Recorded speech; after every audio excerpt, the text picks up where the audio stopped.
नमस्कार। आज मैं फिर आपके सामने अपराध की एक और घटना लेकर आया हूं। अपराध की आज की घटना भी उसी सीरियल किलर की कड़ी की है। कल के कुछ कमेंट्स में किस्सा गोई परिवार के कुछ सुधी श्रोताओं ने यह कहा कि साहब सीरियल किलिंग वाले वाकये बहुत हो गए। मैं आज फिर रिपीट कर रहा हूं, इनमें से बहुत से सीरियल किलर्स के बारे में यंग जनरेशन्स को नहीं पता है।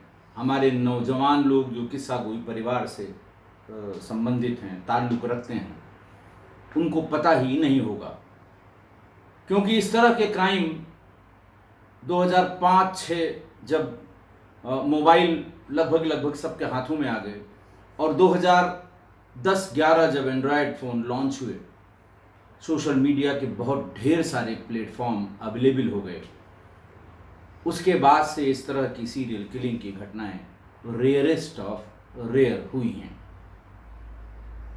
कल बहुत से लोगों ने यह भी पूछा कि साहब आखिर रेयरेस्ट ऑफ रेयर क्राइम को कैसे डिफाइन किया जाए। मैंने इसको ढूंढने की बड़ी कोशिश की, बड़ी लंबी डेफिनेशंस लिखी हुई हैं, लेकिन ये जुडिशरी का काम है। ये शब्द जुडिशियल पर्सपेक्टिव में या जुडिशियल परिप्रेक्ष्य में या न्यायिक परिप्रेक्ष्य में हमेशा इस्तेमाल किया जाता है। कैपिटल पनिशमेंट यानी फांसी की सजा देते समय 95% या 99% जजमेंट्स में इस शब्द का उल्लेख होता है। कागज की लिखा पढ़ी परिस्थितियां, एविडेंस, गवाहों के बयान, हो सकता है इन सब को मिलाकर एक परिस्थिति ऐसी कोर्ट के सामने आती हो जिसे ये लगता है कि ये सामान्य रूप से की गई घटना नहीं है, रेयरेस्ट ऑफ रेयर क्राइम में है। बहरहाल, तो मैं एक बार फिर ये कह रहा हूँ कि मैं इस सीरियल किलर्स की सीरीज़ को इसलिए बता रहा हूँ ताकि आपको अपराधियों की मानसिकता समझने में दिक्कत न हो।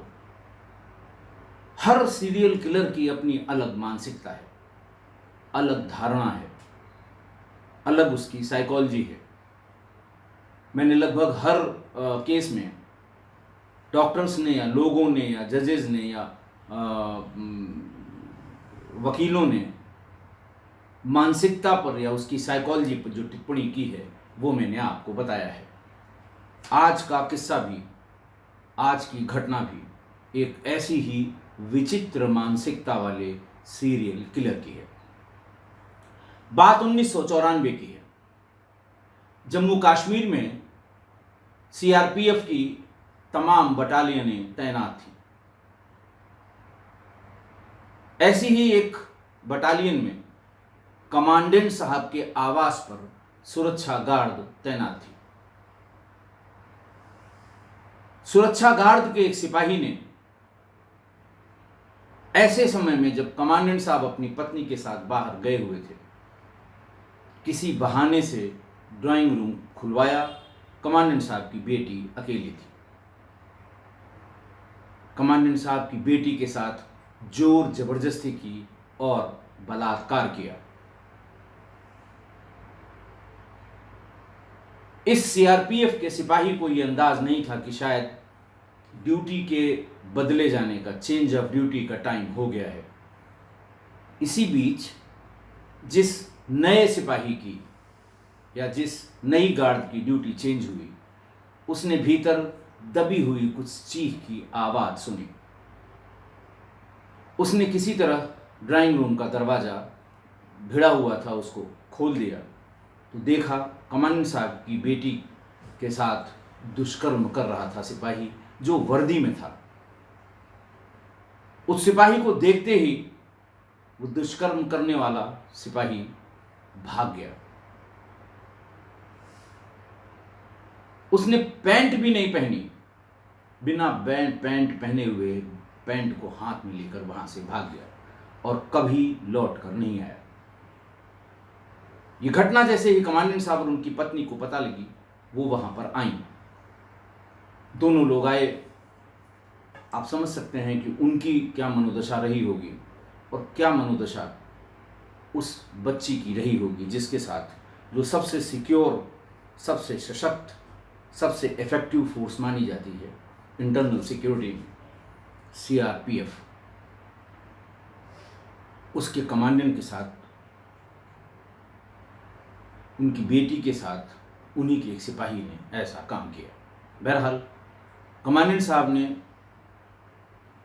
लोक लाज के डर से, या ये कह लें कि बच्ची के भविष्य को देखते हुए, या ये कह लें कि हम किसको किसको घटना के बारे में बताते फिरेंगे, उन्होंने इसकी एफआईआर नहीं लिखाई।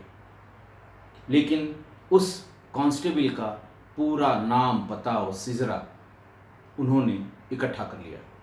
कोई नई बात नहीं थी। जिनकी ड्यूटी लगती है उनका नंबर होता है, ड्यूटी रोस्टर में जहाँ से ड्यूटियाँ लगती हैं उनको फ़ौरन पता लग गया।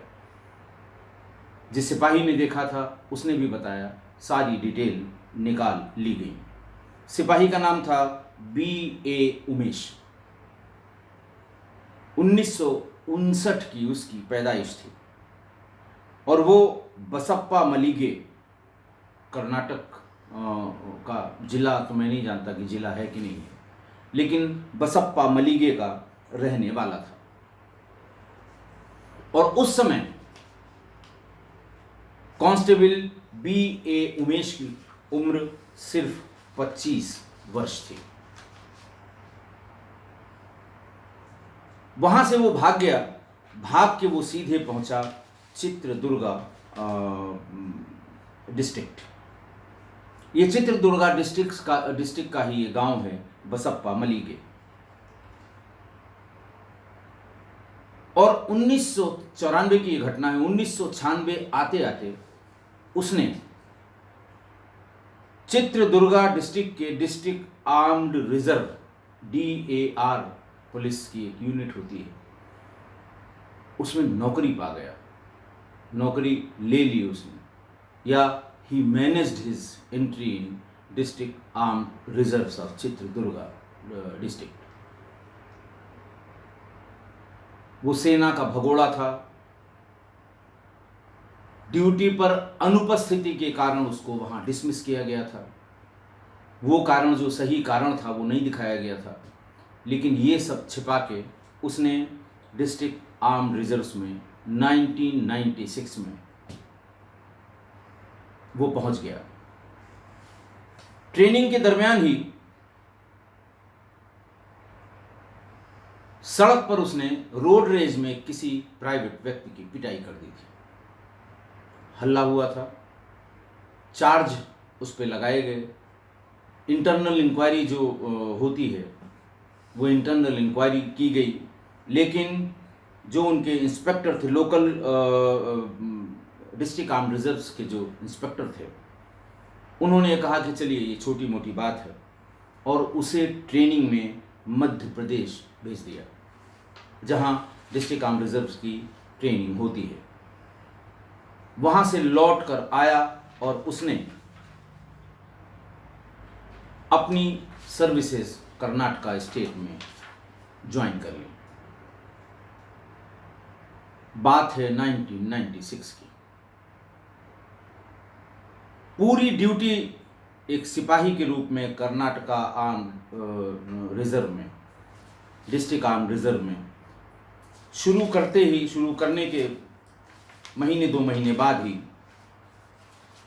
नवंबर 1996 में, नवंबर 1996 में उसने हाई स्कूल की एक लड़की जो KEB कॉलोनी चित्रदुर्गा में अपने स्कूल से घर आ रही थी, पैदल आ रही थी, उसके साथ बलात्कार का प्रयास किया। लड़की को मौका मिला, उसने पास में दिख रहे पत्थर को उठाकर उसके सिर पर दे मारा। थोड़ी देर के लिए वो अनकॉन्शियस हुआ और लड़की भाग गई। 1 महीने भी इस इंसिडेंट के नहीं बीते होंगे खैर उसने शिकायत की, पुलिस को बताया गया, लेकिन कुछ पता नहीं लगा। 6 दिसंबर 1996 को रेड्डी ने 16 साल की एक लड़की रूपा को उसका बलात्कार भी किया और बाद में गला दबाकर उसकी हत्या भी कर दी।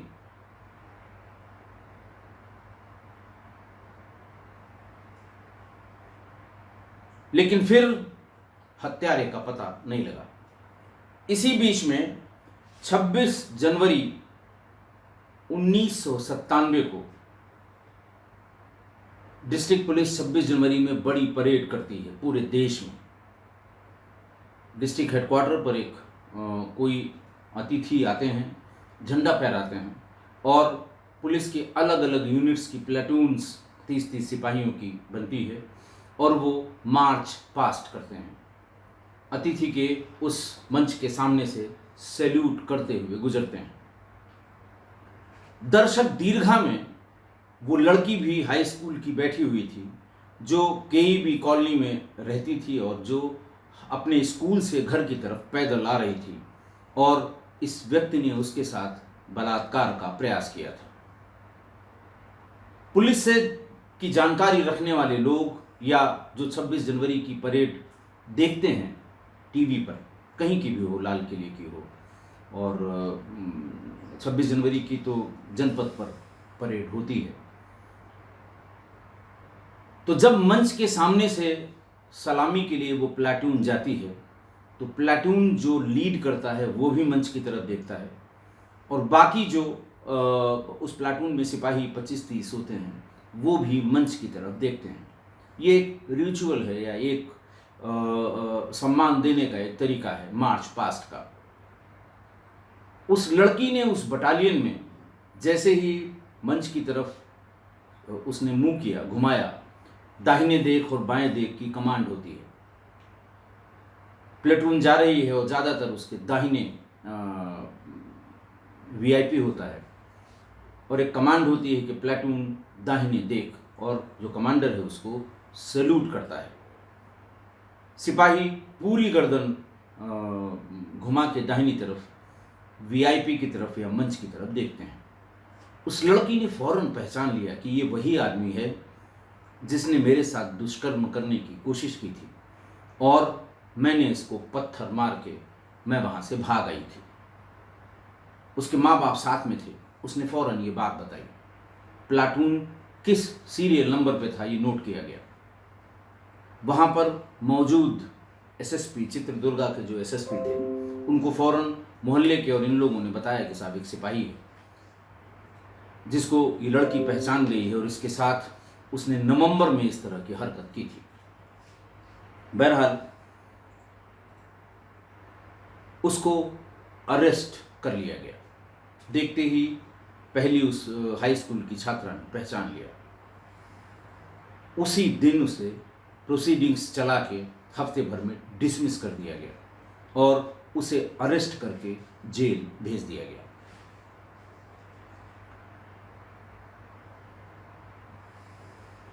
उमेश रेड्डी, बीए उमेश रेड्डी और उसके साथ के 4 लोगों को जब वो पकड़ा गया तब रूपा के मर्डर का भी खुलासा हुआ। 16 साल की लड़की जिसको 6 दिसंबर 1996 को रेप करके उसकी हत्या कर दी गई थी। उमेश और उसके साथ के 4 लोगों के विरुद्ध ये चार्ज लगाए गए। ट्रायल हुआ, लेकिन 2004 में उसको और उसके साथियों को रूपा के बलात्कार और हत्या के चार्ज में एक्विट कर दिया गया। एक्विटल हो गया यानी बरी हो गया। जेल में ही जब वो 26 जनवरी 97 को पकड़ा गया तो मार्च 97 में इसने कोर्ट में कोई प्ली ली कि साहब मेरी जान को यहाँ खतरा है। यहाँ जिन लोगों ने मेरे ऊपर आरोप लगाया है यानी रूपा के घर वाले और उस लड़की के घर वाले, ये किसी भी समय मेरे साथ कोई दुर्घटना कर सकते हैं, लिहाजा हमको यहाँ से दूर किसी जेल में ट्रांसफ़र कर दिया जाए। कोर्ट ने इस मुलजिम की बात मान ली और मार्च 97 को, और उसने ये आदेश किया कि इसको बेल्लारी जेल शिफ्ट कर दिया जाए। चित्रदुर्गा से इसे बेल्लारी जेल शिफ्ट कर दिया जाए। मार्च 97 को जब चित्रदुर्गा की पुलिस बेल्लारी जेल में इसको हैंडओवर करने गई थी, उसी समय ये पुलिस को चकमा देकर भाग गया। उसको ये लगा कि चित्रदुर्गा में अब उसे पहचानने वाले बहुत हैं, सिपाही भी बहुत हैं, क्योंकि सबके बीच ये हल्ला हुआ था, अगले दिन अखबारों में फोटो छपी थी। लिहाजा वो वहाँ से बेंगलोर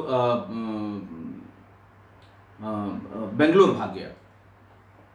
बेंगलोर में उसने घर में घुस के एक सीनियर इनकम टैक्स ऑफिसर की पत्नी के साथ बलात्कार भी किया और उसकी हत्या भी कर दी। वहां से वो भाग के गुजरात अहमदाबाद गया, जहां उसने 2 बच्चियों को बड़ौदा में और एक विधवा महिला को कुनीगल में उनके साथ बलात्कार करके उनकी हत्या कर दी।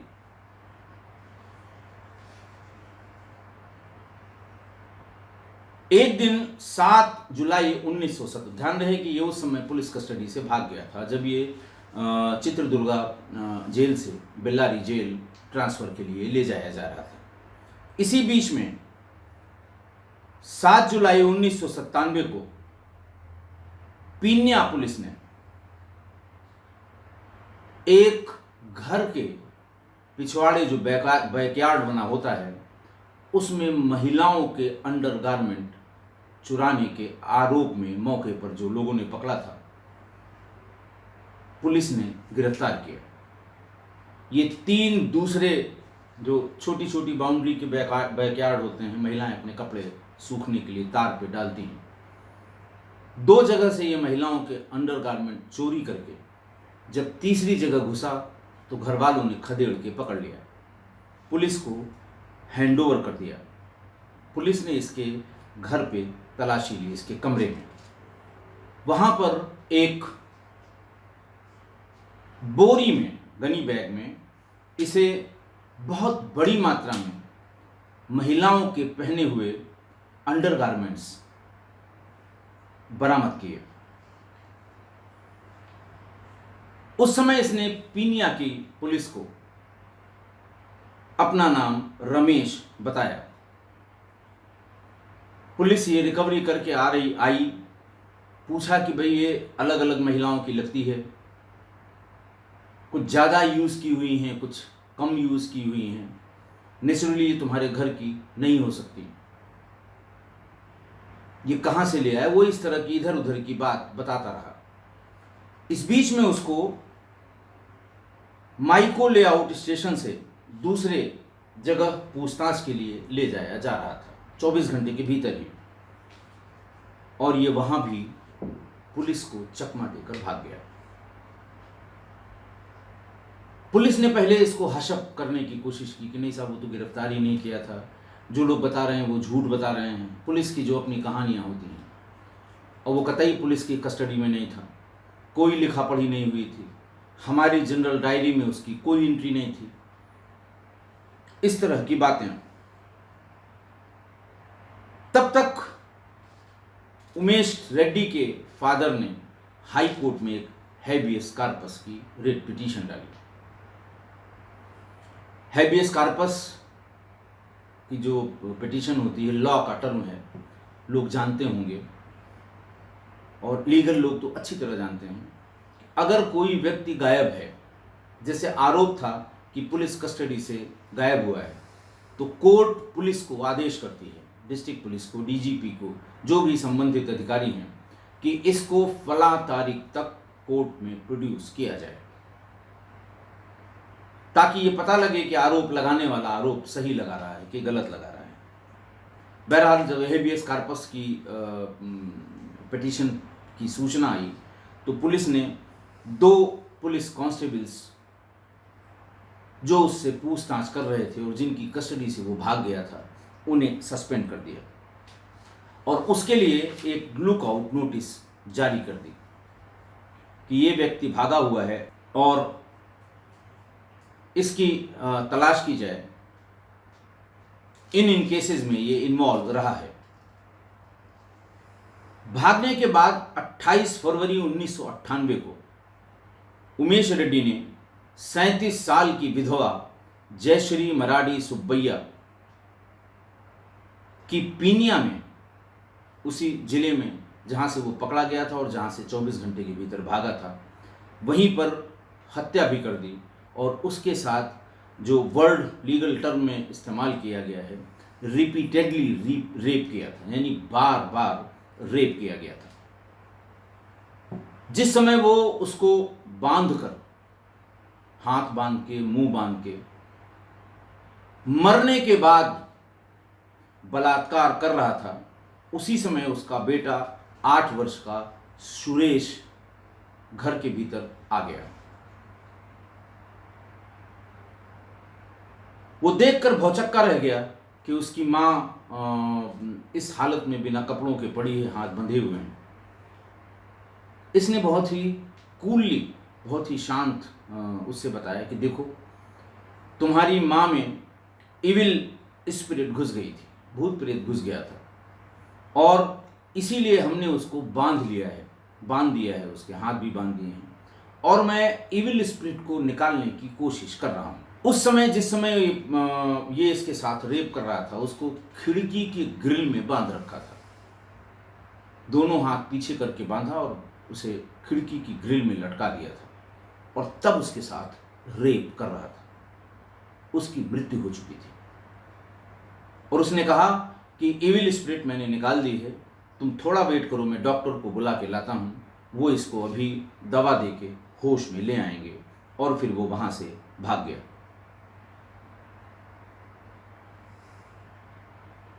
इसके तुरंत बाद मार्च 8 को उसने पीनिया में ही एक दूसरी महिला के साथ बलात्कार का प्रयास किया। ये महिला घर में अकेली थी, फर्स्ट फ्लोर पे रहती थी। इसको पानी पीने के बहाने कि प्यास बहुत लगी है, घंटी बजा के खुलवाया, भीतर घुस गया। जैसे ही उसके साथ बलात्कार का प्रयास किया, वो चिल्लाई। आसपास के जो फ्लैट वाले थे, लोग थे, वो दौड़े। महिला के गेट पर भी कई आदमी इकट्ठा हो गए। इसके पास कोई रास्ता नहीं था, ये फर्स्ट फ्लोर से नीचे कूद गया। नीचे कूदने पर इसके घुटनों में जो प्लेट होती है, जो बोन होती है, वो टूट गई और वो उठकर खड़ा भी नहीं हो पाया। पड़ोसियों ने उसे पकड़ लिया और पुलिस को दे दिया। पुलिस ने इसको गिरफ्तार कर लिया। 1999 में ये मार्च 98 में पकड़ा गया और 99 में वो फिर पुलिस कस्टडी से भाग गया। हिरेकरूर एक जगह है कर्नाटका में जहां से वो भागा। इसके पहले कि वो कोई क्राइम करता, इंस्पेक्टर नाइमे गौड़ा चिक्काबल्लापुर के वो इंस्पेक्टर थे, प्रभारी अधीक्षक थे, प्रभारी निरीक्षक थे। इन्होंने उसको कोई क्राइम और करता उसके पहले फिर गिरफ्तार कर लिया। फिर ये लगातार जेल में रहा। तारीख थी 1999 में नवंबर-दिसंबर की बात रही होगी। फिर 3/4 मार्च 2002 को वो फिर पुलिस कस्टडी से भाग गया। वाकया यूं था कि उसको बेल्लारी से बेंगलोर एक केस के ट्रायल के सिलसिले में पुलिस ले जा रही थी। Karnataka state road transport corporation यानी सरकारी बस से ले जा रही थी। उसके साथ उसकी सुरक्षा में बेल्लारी के डिस्ट्रिक्ट आर्म्ड रिजर्व के सिपाही भी थे। जब वो भाग गया तो सिपाहियों ने अपने बयान में बताया कि अरे साहब वो तो हथकड़ी लगी हुई थी और वो ऐसा झटक के भागा कि हम उसके पीछे पीछे भागे और गायब हो गए। वही फिर पुलिस की कहानी। लेकिन जब उमेश रेड्डी पकड़ा गया तो उसने कहा साहब ये बिल्कुल गलत कह रहे हैं। रास्ते में मैं इनके लिए रम और चिकन एक ढाबे पर ले आया। इन्होंने छक के रम पी और चिकन खाया।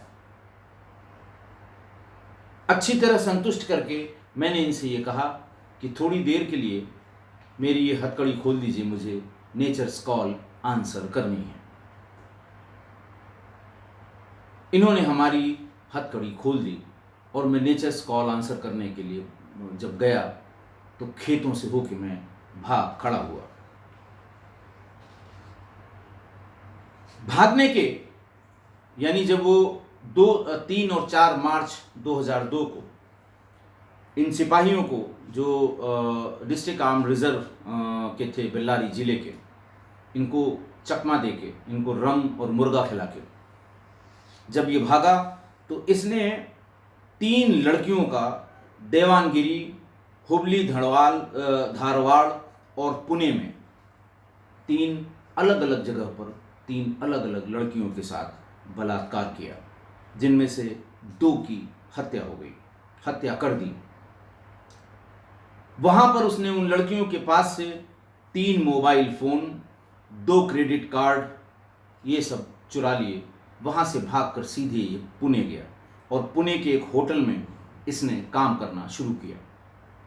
लेकिन वहां से भी ये एक दिन की कमाई का पैसा कैश बॉक्स से और कुछ कपड़े लेकर भाग खड़ा हुआ।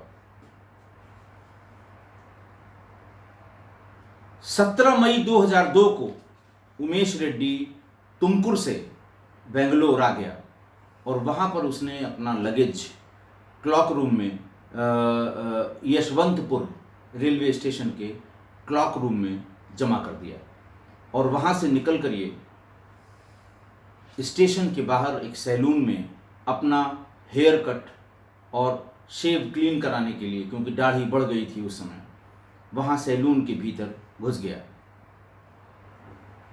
जैसे ही वो सैलून के भीतर जा रहा था, एक ऑटो रिक्शा ड्राइवर सत्यावेलू, उसने न्यूज़पेपर के फोटोग्राफ के आधार पर इसे पहचान लिया। उसे कोई शंका नहीं थी कि ये सीरियल किलर उमेश रेड्डी है। उस ड्राइवर ने अपने भाई राजेंद्र को बाहर पीसीओ से कॉल किया कि जल्दी से पुलिस को सूचना दीजिए, ये यहाँ पर सैलून में बाल कटा रहा है, दाढ़ी बनवा रहा है। और इसलिए कि वो कहीं चला न जाए, उस सैलून के गेट पर सत्यावेलू खड़ा रहा जब तक उसके भाई ने पुलिस को सूचना नहीं दी। पुलिस के आने में थोड़ा समय लगा तो उमेश बाल कटवा के, दाढ़ी पूरी क्लीन शेव करा के उसके बाहर आया, सैलून के बाहर आया और रेलवे स्टेशन की तरफ पैदल ही जाने लगा। तब तक सत्यावेलू की नज़र वहाँ जीआरपी के कुछ सिपाहियों पे पड़ी। उसने कहा कि वैसे तो मैंने अपने भाई को बताया है, वो ज़रूर पुलिस को सूचना देंगे, लेकिन सामने जा रहा आदमी जो स्टेशन के भीतर जा रहा है, ये उमेश रेड्डी है और इसने बहुत ढेर सारी महिलाओं की हत्या करके और उनके साथ बलात्कार किया है।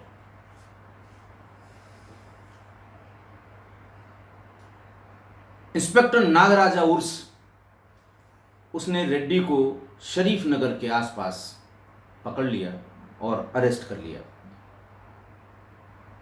शुरू में उसने कुछ और नाम बताया, लेकिन जब पुलिस अपने पे आ गई तो उसने ये बता दिया कि हाँ, मैं वही उमेश हूँ जिसे अखबारों में सीरियल किलर के रूप में जाना जाता है। पुलिस ने उस ड्राइवर को 20,000 रुपये का इनाम भी दिया, जिसने अखबार में फ़ोटो देखकर उसे पहचाना था। वैसे जो मेरी अब तक की समझ है, मेरे एक्सपीरियंस से, कि किसी आदमी को देखकर उसको फ़ोटो में पहचानना बहुत आसान है, लेकिन फ़ोटो में उसको देखकर मौके पर पहचानना, फ़ोटो देखकर आदमी को पहचानना बहुत मुश्किल होता है। और बहुत से अपराधियों ने इसका फ़ायदा भी उठाया था। वो जानते थे कि कितनी भी फ़ोटो हमारी इनके पास हो, मैं इनके सामने से निकल जाऊंगा, फ़ोटो से ये हमें नहीं पहचान पाएंगे। लेकिन उस ड्राइवर ने, सत्यवेलू ने, बहुत, जिसको कहते हैं कि ज़रूर उसकी स्मरण शक्ति बहुत ही अच्छी रही होगी, जो फ़ोटो में दिखे हुए आदमी को उसने मौके पर पहचान लिया। सब चीज़ जानने के बाद पुलिस रेडी को क्लॉक रूम में ले गई। वहां पर जो सामान इसके बैग से बरामद हुआ वो सब महिलाओं के अंडरगारमेंट थे। 18 pairs of panties, 10 bra, 8 churidar, 6 sari, 4 blouse and 2 nighties. ये उस रिपोर्ट में है जिसका जिक्र बार बार कोर्ट की प्रोसीडिंग में किया गया था। उसके पास से बहुत ढेर सारा cash, gold jewellery, electronic gadgets, जिसकी कीमत उस समय 2002 में 5.5 लाख थी, बरामद किया गया। इसने जितनी हत्याएं की, हत्या करने के बाद घर के जेवर और नगद सारा पैसा वहाँ से ले लेता था, सामान उसको बिखरा देता था, ताकि मोटिव जो उसका था रेप करने का, उसके बजाय पुलिस लूट के मोटिव पर लुटेरों की फोटो पहचानवाने या पहचानने में लग जाए। इस बार वो फाइनली जेल में पहुंच गया और जेल से लाते ले जाते समय 50-50, क्योंकि इतने जिलों में इसके मुकदमे लिखे थे, इतने जिलों में ट्रायल के सिलसिले में कोर्ट के सामने प्रोड्यूस किया जाना था। और कर्नाटका में इस सीरियल किलर के बारे में बहुत ज़्यादा हल्ला मच चुका था कि पुलिस कोई रिस्क नहीं लेना चाहती थी। 2 सिपाहियों के बजाय 15-15, 20-20 सिपाही इसको ट्रांजिट में ले जाया करते थे। सारी एफआईआर्स इकट्ठा करके, एफआईआर वही हुई जिनमें मारा गया महिलाओं को और रेप किया गया। जिनके साथ रेप किया गया वो मारे डर के उन्होंने शायद एफआईआर नहीं कराई होंगी। जिन 20 केसेस में इसका ट्रायल हुआ उसमें 9 जो केसेस थे उसमें इसको सजा मिली और बाकी 11 केसेस में लैक ऑफ एविडेंस यानी साक्ष्य के अभाव में इसे बरी कर दिया गया। 26 अक्टूबर 2006 को डिस्ट्रिक्ट कोर्ट की जज के सुकन्या, बेंगलोर सिटी की फास्ट ट्रैक कोर्ट की जज हैं, उन्होंने सारे मुकदमों में जिसका एक साथ वो ट्रायल कर रही थी उसमें अलग अलग इसको सजा सुनाई, जिसमें एक में इसे मृत्युदंड भी दिया उन्होंने, दूसरे में 7 साल की सजा और 25,000 फाइन, तीसरे में 10 साल की सजा और 25,000 का फाइन। जब ये ही वॉज हेल्ड गिल्टी, जब ये बताया गया एक हियरिंग होती है कि साहब इसमें ये दोष, इसका साबित दोष सिद्ध हो गया, ही वॉज हेल्ड गिल्टी। उसके बाद क्वांटम ऑफ पनिशमेंट की बहस होती है, दोनों तरफ के वकील बहस करते हैं। सरकारी वकील ये कहता साहब बहुत जघन्य से जघन्य, रेयरेस्ट ऑफ रेयर क्राइम किया है, इसे फांसी दी जाए। और डिफेंस का लॉयर कहता कि अरे नहीं साहब ये तो ऐसे ही होगा, fit of anger, fit of movement, इस तरह की बातें वो करते हैं, इसे फांसी न दी जाए। उस समय ये कोर्ट में खुद खड़ा हुआ, उसने जज के सुकन्या से कहा कि वो पढ़ना चाहता है और अपनी माँ की देखभाल करना चाहता है। माँ अकेली है घर पे, तो मैं पढ़ाई करूँगा और कुछ करूँगा ताकि अपने माँ की देखभाल कर सकूँ। बहुत ही सेंटिमेंटल टाइप की बात इसने कोर्ट में की, लेकिन जस्टिस के सुकन्या, जज जो भी थे, नाम से तो ये न्यायाधीश, महिला न्यायाधीश लग रही हैं, बट मैं श्योर नहीं हूँ, नाम से ऐसा लग रहा है, बट उन्होंने उसकी किसी बात पर यकीन करने से मना कर दिया। और डेथ सेंटेंस देने के बाद एज पर लॉ इसको हाई कोर्ट के लिए रेफर कर दिया गया। 4 अक्टूबर 2007 को division bench Karnataka high court की उसने भी उमेश रेड्डी को का उसका कन्विक्शन किया, लेकिन जजेस में डिफरेंस हो गया डेथ सेंटेंस को लेके। जस्टिस वीजी सभाहित उन्होंने कहा नहीं साहब, बिल्कुल लोअर कोर्ट का या डिस्ट्रिक्ट कोर्ट का फैसला सही है, इसे फांसी मिलनी चाहिए। लेकिन जस्टिस रवि बी नायक ने कहा कि नहीं साहब, ये जो है इसको life imprisonment with no scope of amnesty, यानी लाइफ इम्प्रिजनमेंट टिल डेथ, ये अवार्ड किया जाए, क्योंकि इसका क्राइम रेयरेस्ट ऑफ रेयर की श्रेणी में नहीं आता है। तीसरे जज जस्टिस एसआर बन्नूरमथ वो अपॉइंट किए गए कि इन दोनों के जो जजमेंट के डिफरेंस हैं इनको वो सॉर्ट आउट करें कि इसे क्या पनिशमेंट दिया जाए। 18 फरवरी 2009 को बेनूरमठ उन्होंने ये कहा कि इसे फांसी की सज़ा ही दी जाए, और इसीलिए हाई कोर्ट ने कन्फर्म किया कि उमेश रेड्डी को फांसी की सज़ा सुनाई जाए। 1 फरवरी 2011 को उमेश रेड्डी सुप्रीम कोर्ट गया और उसने कहा कि साहब हमें जो ये सज़ा मिली है ये ज़्यादा है, इसे उम्र कैद में बदला जाए। बहुत फेमस जज थे जस्टिस अल्तमश कबीर और जस्टिस A.K. पाठक। उन्होंने कहा कि साहब देखिए, अगर हम इसको रिहेबिलिटेशन या इस तरह की कोई बात करेंगे तो हम उसमें सक्सेसफुल नहीं होंगे। वो जो उसने जयश्री का मर्डर किया था, उस महिला का, विधवा महिला का, जिसे रिपीटेडली रेप किया था और तब उसका बेटा आ गया था, वो रेयरेस्ट ऑफ रेयर क्राइम की कैटेगरी में आता है, इसलिए इसको कैपिटल पनिशमेंट ही दिया जाए। और जस्टिस अल्तमश कबीर और जस्टिस A.K. पाठक ने सुप्रीम कोर्ट में लोअर कोर्ट यानी डिस्ट्रिक्ट कोर्ट की दी हुई सज़ा, फांसी की सज़ा को अपहेल्ड किया, उसे माना कि इसे फांसी ही होनी चाहिए। उमेश रेड्डी ने वहाँ भी अपनी चालाकी से वो बाज नहीं आया। उसने कहा कि वो पढ़ना चाहता है और अपनी माँ की सेवा करना चाहता, वही सेंटिमेंटल अपील। लेकिन दोनों जजेस ने ये मानने से इनकार कर दिया और उन्होंने ये कहा कि ये गिल्टी है जयश्री के भी रेप का, इसे 25,000 रुपये और 10 साल की सज़ा इसमें और ऐड कर दी जाए। सुप्रीम कोर्ट ने भी जब फांसी की सज़ा को अपहेल्ड किया, उसी को जारी रखा, तो उमेश रेड्डी ने तुरंत mercy petition president of India के यहाँ दाखिल की। 7 मई 2012 को गवर्नमेंट ऑफ कर्नाटका ने मर्सी पिटीशन के सारे बिंदुओं को रिजेक्ट कर दिया और उसी आधार पर महामहिम राष्ट्रपति, देश के महामहिम राष्ट्रपति ने भी इसकी मर्सी पिटीशन को रिजेक्ट कर दिया 12 मई 2013 को।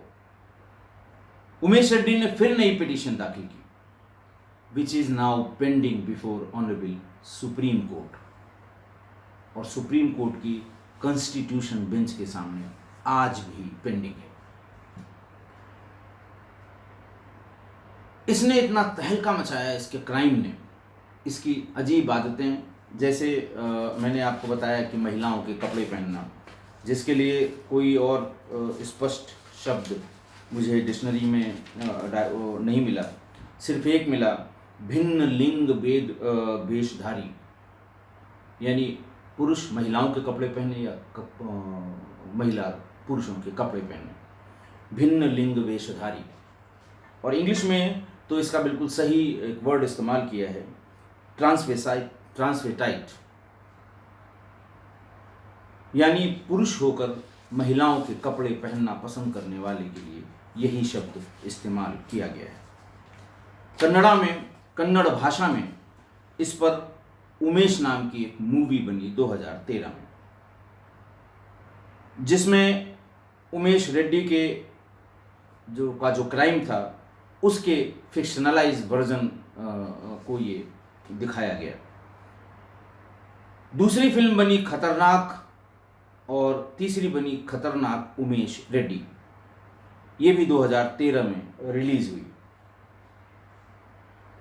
एक तीसरी मूवी कन्नड़ में ही जो उमेश रेड्डी की लाइफ पर थी, उसे आदि लोकेश ने, जिसमें उमेश रेड्डी का रोल किया था, वो दंडुपाल्या 2 एंड दंडुपाल्या 3। इसको किसी दूसरे और क्रिमिनल के बिहेवियर से मिक्स करके इसमें पोर्ट्रे किया गया था उमेश रेड्डी के क्राइम को। बहरहाल आज भी ये सुप्रीम कोर्ट में पेंडिंग है। आज की घटना। अब तक जितने भी सीरियल किलर्स के बारे में मैंने बताया आपको, उनमें कोई भी इतना परवर्ट नहीं था जितना उमेश रेड्डी था। महिलाओं के अंडरगारमेंट्स चोरी करना, जिस घर में घुसना, पहले उसके कपड़े उतार के उसके अंडरगारमेंट उतरवाना और उसे एक बैग में रखना। अगर कोई महिला बिना अंडरगारमेंट के उसे मिली तो उसके साथ बहुत ही विभत्स तरीके से व्यवहार करना, दुष्कर्म करना। जब जब वो पकड़ा गया, बोरियों में अंडरगारमेंट्स मिले। अब परवर्जन का देखिए कि हाथ बांध के, ग्रिल से लटका के, या उसके बिस्तर पर उसे बुरी तरह से बांध के, हाथ और पैर दोनों को, और फिर उसके साथ रेप करना। जिन 20 केसेस में ट्रायल हुए हैं, उनमें से 16 महिलाओं के साथ उसने रेप किया, वो भी अनकॉन्शियस करके या जान जाने के बाद, यानी उसकी डेड बॉडी के साथ। और हर किसी से रिपीटेडली रेप किया उसने। आधा से ज़्यादा के साथ रेप किया उनको मारने के बाद, चाहे गला दबाकर, चाहे सिर पर किसी चीज़ से वार करके। दूसरी आदत मेरी तो आज तक समझ में नहीं आई कि जिस बेड पर ये सोता था उसमें अंडरगारमेंट्स बिछा लेता था, 10-10, 20-20 अंडरगारमेंट, कुछ बगल में अगल में। अपने कन्फेशन में इसने ये भी बताया कि नींद आने तक वो इन अंडरगारमेंट्स को सूंघता था, वरना इसको नींद नहीं आती थी। हमें नहीं लगता कि कोई भी साइकोलॉजिकल एनालिसिस करने वाला एक्सपर्ट इस आदत या इस हैबिट या इस परवर्जन को एक्सप्लेन कर पाएगा। मेरी तो समझ में बिल्कुल नहीं आता। इतनी विकृत मानसिकता। और ऐसा नहीं था कि पागल था। कोई ये कहे कि अरे साहब पागल था, पागलपन के दौरे में ऐसा बिल्कुल नहीं था।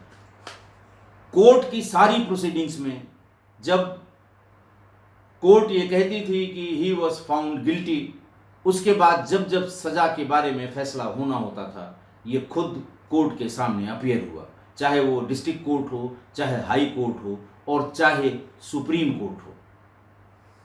सेंटिमेंटल बातें करता था, सेंटिमेंटल अपील करता था, और ये कहता था कि माँ बाप की सेवा करनी है, माँ की सेवा करनी है, पढ़ाई करनी है, माँ मर जाएगी, इस तरह की, और खुद करता था ये। वकील अपनी बहस करने के बाद ये वहीं खड़ा होता था और जजेस के सामने कोशिश करता था कि उसकी बातों में आ जाए। और हमेशा उसने यही प्लीड किया कि साहब उसे फांसी की सजा न दी जाए, उसे आजीवन कारावास दे दिया जाए, क्योंकि वो जानता था कि एक बार फांसी से अगर बच गए तो कोई न कोई जुगाड़ निकाल के मैं जेल से भाग जाऊंगा। क्योंकि उसके पहले, सजा के पहले, वो 6 बार पुलिस कस्टडी से भाग चुका था। सारे रेप और मर्डर जितने इसने किए हैं वो दिन में 11 बजे से 3 बजे के बीच में किए हैं। बहुत ही केयरफुली अपने टारगेट्स सेलेक्ट करता था। ऐसे घर के भीतर गया जहां महिला अकेली थी। हर जगह एक ही बहाना, या तो पानी पीने का या कोई पता पूछने का। जैसे फर्स्ट या सेकंड फ्लोर में गया तो वहाँ कहा कि साहब इस फ्लोर में फलां रहते हैं क्या, तो नेचुरली, और दरवाज़ा खुलवा के तब ये बात करता था, भीतर घुस जाता था, चाकू दिखाकर भयाक्रांत करके उसके साथ रेप करता था। मैं किस्सा कोई परिवार के अपने सभी सदस्यों से, खासकर महिलाओं बच्चियों से ये अपील करता हूँ, ये निवेदन करता हूँ कि जब आप घर में अकेली हों तो अनजान आदमी की मदद करने से परहेज करें। दिल कड़ा करके उन्हें बता दें कि मैं पानी नहीं पिला सकती। कोई दुकान बता दें कि आगे चले जाइए, फलां जगह दुकान है, वहाँ पानी पी लीजिए, लेकिन मैं न दरवाज़ा खोलूँगी न आपको पानी पिला सकती हूँ। एड्रेस के बारे में अगर कोई कहता है, अनजान आदमी, बता दीजिए मैं नई हूँ, मुझे एड्रेस के बारे में कोई ज्ञान नहीं है। या तमाम बहाने हैं, महिलाएं बहाना बना ही लेंगी, उनसे ज़्यादा बहाने कौन बनाएगा। तो बहाना बनाकर कतई दरवाजे को मत खोलिए। हालांकि आज उस ज़माने के क्राइम है, सब सीरियल किलर्स के, जब न सीसीटीवी थे, न मोबाइल फ़ोन थे, न इंटरनेट था, कुछ भी नहीं था। आज की तारीख में ये सब कुछ है और इतने लंबे समय तक एक ही तरह के अपराध करने वाले इतने लंबे समय तक अब बचने का कोई सवाल ही नहीं है। चौराहे चौराहे और कदम कदम पर सीसीटीवी मिल जाएंगे, जाते समय और आते समय फ़ोटो भी मिल जाएगी। बहरहाल ये जो मैंने अपील की है कि आप इसका ज़रूर ध्यान रखें। जब आप अकेली हों तो कतई दया दिखाने की ज़रूरत नहीं है। दिल कड़ा करिए, मना कर दीजिए, दरवाज़ा मत खोलिए किसी भी कीमत पर, जब तक कि घर के पुरुष ना आ जाए। आशा है आप मेरी बात से सहमत होंगे। आज के लिए बस इतना ही। बहुत बहुत धन्यवाद।